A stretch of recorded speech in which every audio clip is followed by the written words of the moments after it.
అప్పుడు నేను అనుకుంటా, అంతకుముందు దైవజనుడు భార్యను ప్రార్థన చేసి ఉండదేమో అనుకున్నాను నేను. రాత్రి మాట పాటరమ్మ గారు కూడా ఒక మాట, ఎందుకు ఆ మాట చెప్పారు, ఆ మాట మనకి. ఆ దైవజనుడి దగ్గరికి వెళ్ళి, అయ్యా అప్పులోడు వచ్చి తీసుకుపోతానంటే, ఆ దైవజనుడి దగ్గరికి వెళ్ళి, అయ్యా నా పరిస్థితి ఇదని చెప్పుకుందా ఆమె. ఎవరితో చెప్పింది? ఒక మనిషితో చెప్పింది, ఒక దేవుని కలిగి ఉన్న వ్యక్తితో చెప్పింది. ఆయన ఒక మంచి సలహా ఇచ్చాడు. ఆయన డబ్బు ఏమైనా ఇచ్చాడా అప్పు తీర్చుకోమని? చెప్పాలి. మనం చాలా స్వామురులు. నిజంగా చెప్పాలని మీకు కోపం వచ్చినా సరే, ప్రార్థన చేయరు, ప్రార్థనకు రారు. ఆదివారం కాదు భక్తి కావాల్సింది, ప్రార్థన జీవితాలు కావాలి మనకి. ఇప్పుడు ఉంటాం కానీ చేపుడుకు ఉంటాం, ఎగిరిపోతాం, మనకు తెలదో.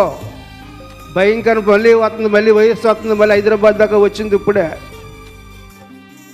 ఎందుకంటే ఏ సమయము, ఏ గడియో, ఎక్కడ ఉంటామో ఉండమో. ఈరోజు ఇక్కడ ఉన్నాను, రేపు ఉంటానో ఉండను నాకు తెలదు.